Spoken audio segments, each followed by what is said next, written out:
Thank you, Lyra. Hi. How is everybody? Yeah? I got to come down and see this baby.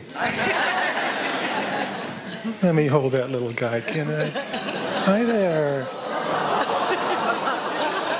What do you think of that? Look at all these people. Aren't they funny?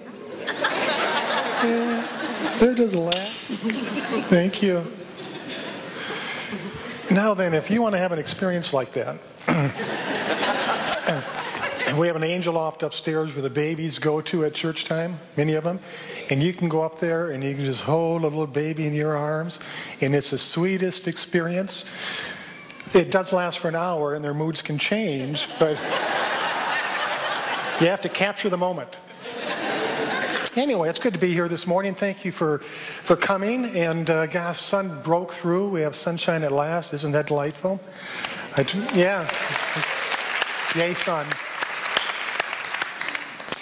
Next week, we begin an 8-week series on Wayne Dyer's book, There's a Spiritual Solution to Every Problem. So today I thought I would prepare us for that series by talking about problems, challenges, and setbacks. We all have them. They come into our life. They rain down on our parade, and they go out of our lives. When I was 10 years old, I'd take a shortcut through an alley on my way home from school. And about halfway down the alley, one of the backyards had one of those wood slat fences surrounding it with a rusty old "Beware of the Dog" sign hanging sideways, hung up by one nail. And behind that fence was the dog to beware of. And whenever I walked down that alley, that dog would come running. It would jump up and put its paws on the fence, and it would just bark like it was mad. I learned as time went by to move to the other side of the alley and quicken my step a little bit, but nevertheless, that dog still scared me. It just scared the daylights out of me. One day I was walking down that alley, and the dog comes running up. It puts his front paws up on the gate, barking like mad, and someone hadn't latched the gate properly. It popped open. Well, we were both suspended by surprise. The dog didn't know what to think. I didn't know what to think. I didn't even have time to think about the consequences, but my legs did, and they took off running faster than I'd ever run before. Down the alley, around the corner, across the street, through Mrs. Evans' backyard, where I flung myself over her fence and landed in our backyard. So there I was on my hands and knees, just gasping for breath. And inches away was that dusty-eared, old brown mutt looking right at me and panting just as hard as me and wagging its tail. It stuck its nose through that little space between the slats, and after a while I mustered up enough courage to reach my finger out and just rub the top of his nose. He licked my finger. I reached over the fence and scratched him behind the ears.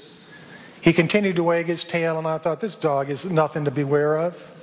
That sign probably meant some dog years and years and years ago.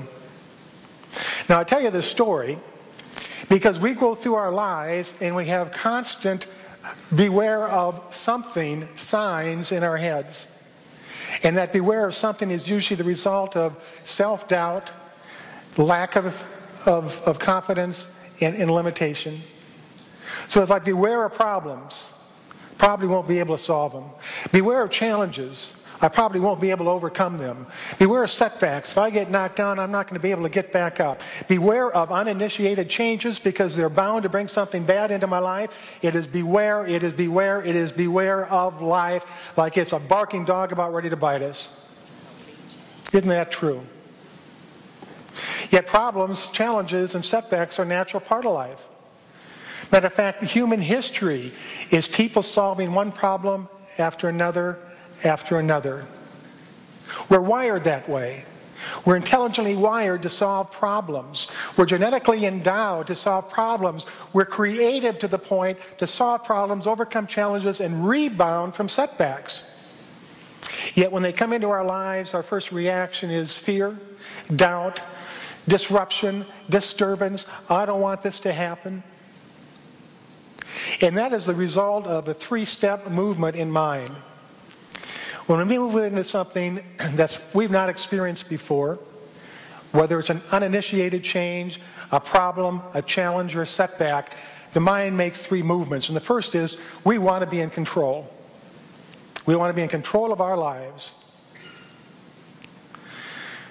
When something happens that we're not in control of, the mind moves to, what is going to happen next? I'm not in control of this thing. What is going to happen next? What is going to happen next? What is going to happen next? And not really knowing what is going to happen next, the mind takes the final step into, I probably won't be able to handle it. And that probably won't be able to handle it moves to, I cannot handle it. And we feel at the mercy of life. We feel like our life is outside of control. And with that third step, we slide down into the dark, murky, mucky pit that we call lack. Lack of self-confidence, lack of self-worth, lack of hope, lack of faith. It all disappears, and we're immersed in this problem or this challenge or this setback, and that natural ability we have to solve problems or to overcome challenges gets shuffled away because we're so immersed in the problem that we're not looking at the solution. Now, one of Jesus' greatest objectives was to awaken people to their higher potential.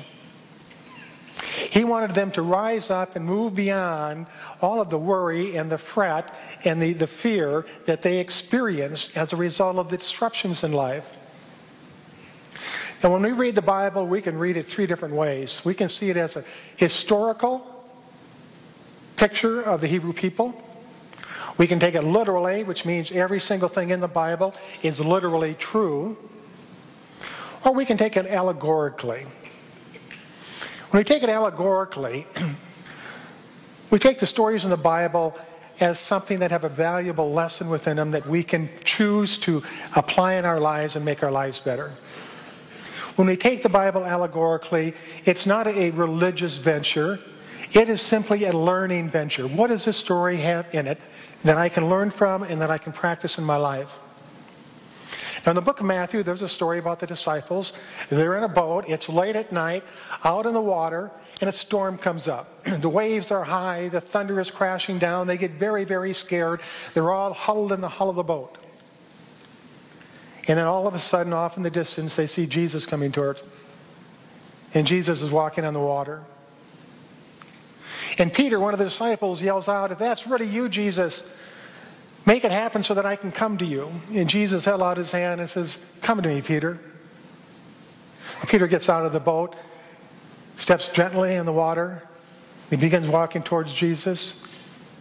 And then all of a sudden he realizes what he's doing, and he begins to sink. Down he goes. Now, there was a time in my life where I'd hear that story and I wouldn't get the story at all. I wouldn't get the meaning at all. I'd just sit back and think, did Jesus really walk on water? I mean, how did he do that? And how did he make Peter able to walk on water? I got so worked up in the possibilities of that happening that I missed the story. But in the story, the disciples are people just like you and me. Absolutely no different. The thunderstorm that came across them is just like the problems and the challenges and the setbacks that come into our lives. Jesus represents the truth, the absolute truth, which basically is saying you can do it. You can do it. Have faith in yourself. You can do it. And Peter represents that self-doubt within our mind. You know, where he starts to do it and he might have the ability to do it, but then all of a sudden he doubts his ability and he begins to sink. Just like us, when we tackle a problem or a challenge, we might take the first step in and then we think, I can't do this. This is too big for me. I don't know what's going to happen next. And we sink down into that dark, murky, mucky pit of lack and limitation.